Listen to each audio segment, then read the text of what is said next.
So straight into the entrance. So when we purchased this property, there was no wall here. So this just came straight into a bedroom. It was one of those sort of old school traditional properties, the student ones, where tenants actually would go round the side entrance in through the back door, and this would be someone's bedroom, which we don't play that. Particularly in the larger properties, it's not going to work. So what we've done is we've partitioned right here. So this is your entrance hall. You've got notice board to your left, and let's check out bedroom one. So bedroom number one, and it's actually a decent size, because when we did make the decision to repartition that, it was a little bit like, you know, are we going to have enough space? But yeah, we're well over the national sort of size recommendations. We've got a double bed in here. We've got a wardrobe to the left. And what we do in a lot of our properties now is we'll put drawers in the bed, in the side, instead of Chester drawers, which then frees up space for a desk or work area. Cool feature wall, and that's the theme of this house. I wanted to go for sort of, you know, granite, blacks, greys, and the clean white finish. So off the hallway, we've got the communal space, and a lot of people try and scrimp and save on this and, you know, try and push the limits so you can get extra lettable rooms. I don't do that. We always want a decent living space, because we've found tenants tend to stay longer if they've got it. Now this space is a little bit awkward, because what you want to do is you want to ideally keep the pathway clear to the kitchen. You need access to the stairs, and you need access outside. So what we've done is we've used this corner sofa to partition the room, and we've managed to get a nice sort of small dining table where the chairs actually insert. TV on the wall, happy days. Next up, we've got the kitchen. Now, this was an interesting one. Firstly, because when we purchased this property, it actually had a brand new kitchen in, okay? So we tried to keep as much as we could. So what we've done was we found out that these were from Howdens, and we managed to source them. They still do them. So we've just basically added to the existing cabinets, the wall cabinets and the floor ones, but we changed the work surface, and we've added some new touches to give it that extra edge, and we've created a utility room, which I'll show you in a minute. But follow me. The key difference here and the key change is that the back door used to be right there. I'm getting confused. The back door used to be there. It's been that long ago. So what we did was we bricked that up, okay? And then we've opened the communal lounge out, so the exit is there. And what that does is two things. The first thing is it makes the dining room and the living room just feel more open and light. But more importantly, it gives us that extra run of kitchen here, so we can have the full galley. That basically means what we've been able to do is we've been able to get a dishwasher. We've been able to get an additional freezer space, because this is a licensed HMO and wanted to make sure they had tons of space. Fridge, freezer. And then if you follow me, we've then managed to create a full utility room as well. So you've got washer, dryer, microwave, additional cupboard space. And over there actually used to be a window. So we blocked it out. Oh yeah, and another key thing was the boiler used to be here, and it was ugly and horrible, okay? So what we did was we got rid of that, and we've moved that upstairs. I'll show you in a minute. And lastly, before we go upstairs, one of my favorite parts of this house, the downstairs shower room. Let's check it out.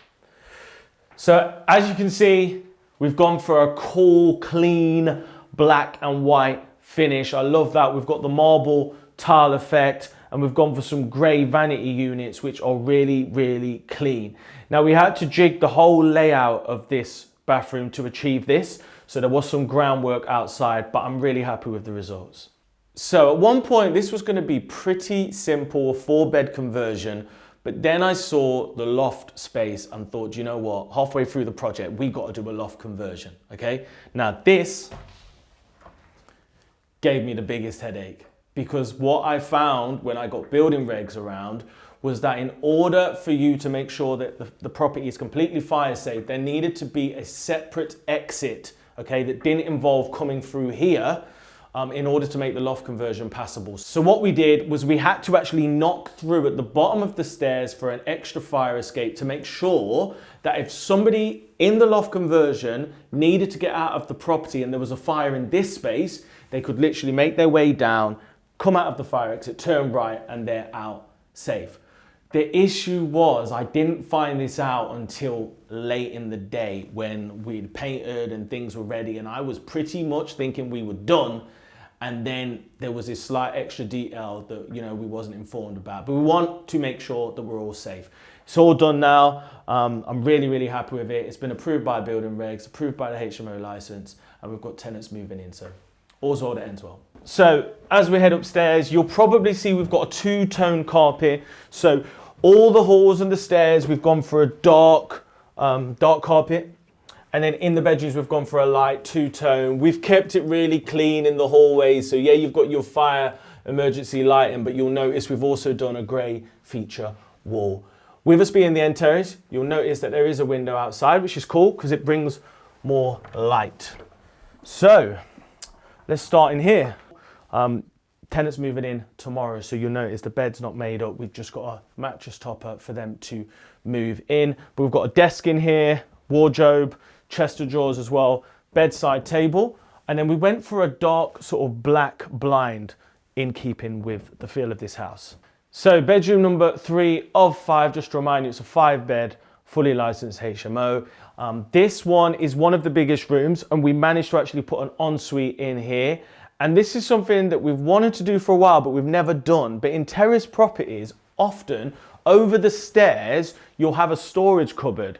So what we've actually done is we've used the storage cupboard as the shower enclosure, just to maximize space. So really, really happy with this. Cool feature wall, modern shower room. So whoever gets this room is going to be absolutely nice. Bedroom number 4 at the front of the house was interesting because this used to be even bigger than it is now. But what we've done is we nicked part of this room to form the loft conversion, which I'll show you in a minute. But we've still got a massive room, and I love the feature wall in this room. We've gone for a 3-way. I've been trying to do this for a little while, and just to try and do something a bit different. And if you look to the left, just to maximize space, because there was no room for a bedside table, we've actually done a bedside in the wall with a power supply, which is absolutely ideal. So I'm going to take you to see the loft conversion in a second, but before I do, I want you to see how we formed it. So this wall here used to be the start of the bedroom I just showed you, and all this formed part of that. And what we've done is we moved the wall right here, which means that we then can have a stairway up to the loft. Boom. So here we have it, my first ever loft conversion. Super excited, super gassed for this. Just seeing the size of it, it was just such a huge opportunity. And I'll be honest with you, we've spent a lot doing this. I estimate this loft conversion has probably doubled the total refurb expense than we would have done just downstairs. But look what we've got. So first things first, we've got a communal bathroom behind me. Then in the Ives, we've managed to actually get a boiler room for the unvented cylinder because we've got 4 bathrooms in here. And then over there, we've got another bedroom, bedroom 5, which is also an ensuite. Let's go check it out. So bedroom number 5, this is the extra juice that we've got through converting the loft. And this room is actually getting the highest rent in the whole property because it's got its own domain, okay? £585 a month we're getting for this room, which is amazing for the area. So as you can see, ensuite right in there, shower room, black finish, looking really, really clean. And then we've got a desk area behind me. You've got a double bed with a nice little sun feature wall, wardrobe, chest of drawers, and we're good to go. One final thing, as soon as you decide you want to do a loft conversion, the health and safety implications are escalated. So you need to make sure that you go over and beyond, okay? So we did have to do some additional things. There's extra fire doors downstairs. We've done the extra fire exit. But in order for us to get the HMO license, of course, all bedrooms, okay, fire doors, self-closing fire doors. We've got the smoke alarms, okay, hardwired throughout the entire property. And then they actually asked us to add a couple of additional fire doors around that communal space just to make sure we're fully compliant. So final bathroom, and that was one of the key things that I wanted to achieve through this loft conversion. I didn't just want one bedroom. I ideally wanted an ensuite bedroom and something else. So we've got this extra communal bathroom, which means it's 4 for the 5 rooms. And then in the eaves, as I said, we've got an unvented cylinder, which by the way, is absolutely huge, okay? And we've got the combi boiler. So what that means is all the showers in the whole house can run off mains. This one could have as well, but we chose to do one as electric, which means if for some reason we've got some issues with the boiler, there's still an electric communal shower to serve the rest of the house. Last but not least, the garden. And I admit it, in the past, I've been guilty of spending all my money inside and then just sort of, neglecting the garden. So I didn't want to do that on this. We've gone all in. We've got brand new fencing, brand new patio doors and stuff. We've done a whole new patio. We've got gravel around the outside. Hey, we've even done some painting, rendering, and of course, a bit of garden furniture and greenery. So hope you've enjoyed this tour video. Want more stuff like this? Make sure you subscribe and of course, comment below and let me know. I know why you're still here. It wouldn't be right without me sharing the figures for you. So as I said, it's let from tomorrow, 5 tenants paying £585 per month, which it's about £3,000 gross revenue. The mortgage is only £250 at the moment because we've not refinanced, which takes us from £3,000 to £2,750, and then no council tax because of students. If we do £350 for the rest of the bills, that means £2,400 net cash flow per month added. That's like a wage. That's like a wage and one property, one deal. And I can't wait to refinance, pull my money out and go again and again and again. If you found it useful, hit the subscribe button, comment below, and I'll see you in the next video.